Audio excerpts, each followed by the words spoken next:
Now we're going to look at the four main compensation options. There's hourly, salary, commission after the sale, and finder's fee. So option number one is you can pay by the hour. Now, hourly pay is one of the most common compensation structures out there. I'm sure most people probably work by the hour. Most people, I'm sure you've had a few jobs where you're paid hourly. Now, one of the main benefits to offering a job that pays hourly is that it doesn't take much conceptualization for the prospective employee to understand how much money they're going to be making. If you say you're going to make $15 an hour, they'll know how much $15 an hour is relative to all the other jobs that they've worked before, or jobs that their friends have worked, or jobs that they've heard about. It puts the job in perspective. It takes a lot of the guesswork out. And then also, like paying salary, which we'll get to in a moment here, it's easy to track, and it's easy for you as an employer to pay.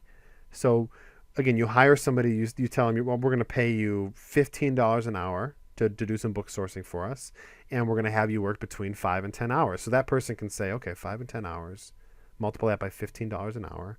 Then they'll have a good idea of how much money they're going to be making working for you. Now, the downfall, I think is one of the main downfalls, is that you've defined success in the eyes of your potential employee as maximizing the amount of hours worked.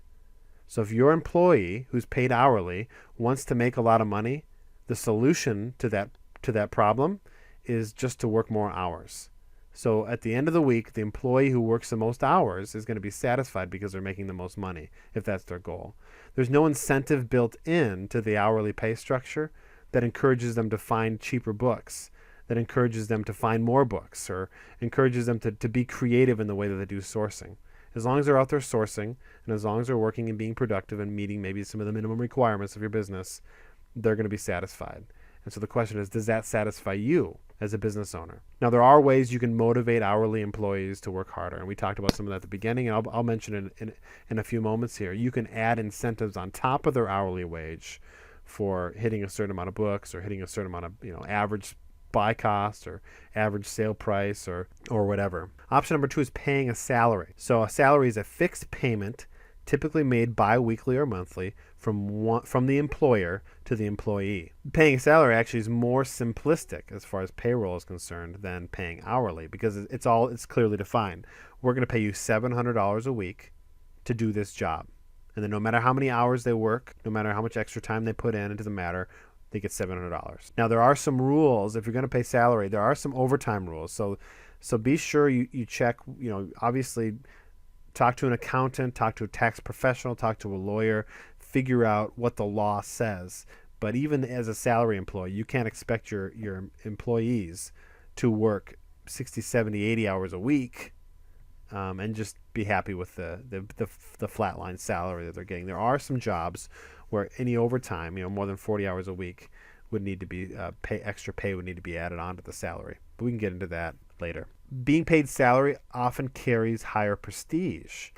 So when you say you're being paid on salary, now that's typically a compensation plan that's reserved for white collar workers and people that it takes a lot of trust and loyalty. For me to say I'm going to hire you, and no matter what, I'm going to pay you $700 a week, means that regardless of what kind of productivity I'm getting out of the individual, they're getting $700 a week. It just shows that I really trust them. It shows that I trust their ability to succeed, and it shows that I trust that they'll be honest and they'll work as hard as possible. And it just shows a commitment, because oftentimes when you're paying somebody on salary, especially in the inception of their employment, they're not going to be producing at a super high level because they got to learn the job, right? But it shows that you're committed to them. It shows that you're saying, even though you're not where I want you to be yet, I'm still going to pay you like you're there. And I think that builds a lot of loyalty for a business. Now, the only problem with this, kind of like with hourly, is it can build complacency. Again, somebody being paid the same amount every week, no matter what kind of effort they put in, could mean that they work. Maybe you're compensating them well, so they work hard, but they don't push themselves beyond the standard that they've created in their mind about how hard they should be working. There really isn't anything tied into salary, maybe beyond the fear of losing their job, that would really motivate them to work any harder. So that's something to consider. And again, just like with hourly wage, there's different ways that you can incentivize your salary employees to work harder with bonuses and other kind of benefits. And we'll kind of get into that here in a few minutes. The other option number 3, is paying them a commission after the sale. So, and it's really interesting. As I've been doing research about this, I really just want my people to be motivated to sell. I want to celebrate with them when we're profitable, and I want us both to be struggling when we're not profitable, because that struggle is sometimes what makes a company great, right? I mean, a lot of times it's through adversity that the company goes through all these problems where all the fluff companies out there that are pretenders that think they want to be entrepreneurs but don't, they'll fall away. But the ones who are really gritty and innovative and are willing to think creatively and are willing to put in the hard sweat equity will get through, and they'll be a better business because of it. And so with a commission after the sale, you're basically just partnering with these people. You're saying, you go find the books. I'm going to handle this. I'm going to buy the books. Maybe you could say, I'm going to handle all the account management, and I'm going to handle the Amazon aspects of the business, and then we're going to share the profits. Now there is another interesting thing at play here. You can do individual based commission, or you can do team based commission after the sale.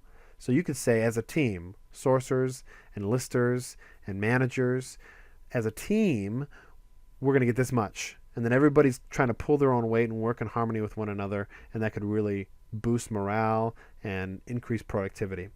Typically, the industry standard for this, according to just some of the online sellers, the Amazon sellers that I've been rubbing shoulders with, is somewhere between 10 and 30% of gross profit. So they find out what the gross profit is, and that's profit after Amazon fees, and that could be profit after the cost of goods sold, and then you could take 10% of that and give that to them every month or bi-weekly. Now, this is motivating people, your book sources, to have a direct interest in the profitability of the company. So if the company isn't profitable, they're not going to make as much money.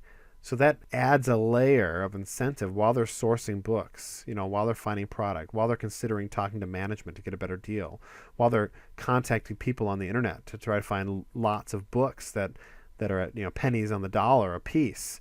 It's just going to motivate them to find the best books and send the best books in, because they stand to benefit directly for having more profitable inventory in there, just as you would. Now, the problem with this type of setup is that there's a lot of insecurity, especially in the beginning, because you're hiring people, and if you say you're going to get 100% commission after the sale, it's 20% commission after the sale. Yeah, that's great, but it's really hard to visualize what that might look like. And for somebody who maybe wants to work this job and provide for their family, that could be really scary, because they don't know what to expect. And you could tell them, my other guys and gals that work in this position are making X amount of dollars per week, but it's still a huge risk. It's not like telling them you're going to make $700 a week or you're going to make $15 an hour. It's much more complex than that.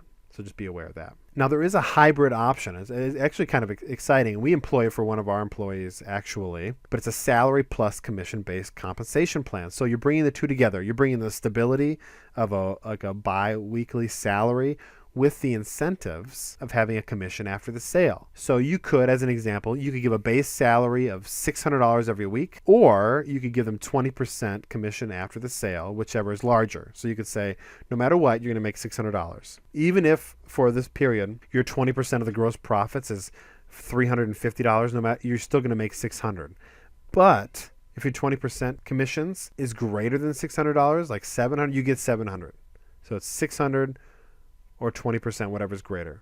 Now that's great, because your people they'll feel comfortable knowing that there's a safety net there, that they have a dependable amount of money they can rely on every week. But at the same time, there's incentive in there built into their compensation structure that's going to encourage them to work harder and find more profitable inventory, which is ultimately going to be good for your business. There's so many different ways you can structure this, but it's just an interesting hybrid for you to consider. The other option, what we use for all of our book buying people, all our book sourcers, is just having a flat finder's fee. You pay them on a per item basis. Now, the great thing about this is your people will be motivated to find as many items as possible. And if they can find lots of items that meet your criteria, lots of books that meet your book buying criteria, then that's good for you and it's good for them. If they go out and they're dragging their feet and they're not working really hard, but they put in 3 hours, but they only find 20 books, then that's their problem. But if they go out and they hustle and they work really hard and in 1 hour they find 100 books, then that's good for them and it's good for you. So their compensation is tied directly to their performance. And the interesting thing about this, what differentiates a finder's fee from a commission-based salary, is that they get their money up front. They don't have to wait for the sale to happen. Because a lot of times you're going to build up a big book inventory. I mean, we have about 20,000 books in inventory right now. I just checked this morning. And of those 20,000 books, they've come in from a variety of sources, from a variety of our book sourcing people. And if we were paying them on commission, they'd be making a lot of money on books they'd sourced months ago, right? But with a book sourcing job that gets paid with a finder's fee, they get paid immediately. So they get paid bi-weekly. They send us an invoice with all the cost of goods sold, so all the price for all the books that they've had, plus their finder's fee added on, and then we pay them every 2 weeks. And for some people, they'd rather make less, but make it now, than make more and have to wait a few weeks. I mean, we live in a very restless culture, so this could be a good structure for some people that you'd have working for you. The other problem, just like the commission after the sales, it lacks perceived stability. People want to have a dependable source of income, and if they can't envision what a finder's fee per book is going to make them on a regular basis, it's going to cause them to be a little concerned. So you're gonna have to know that going into the interview. You're gonna have to ease those concerns with some solid facts and information.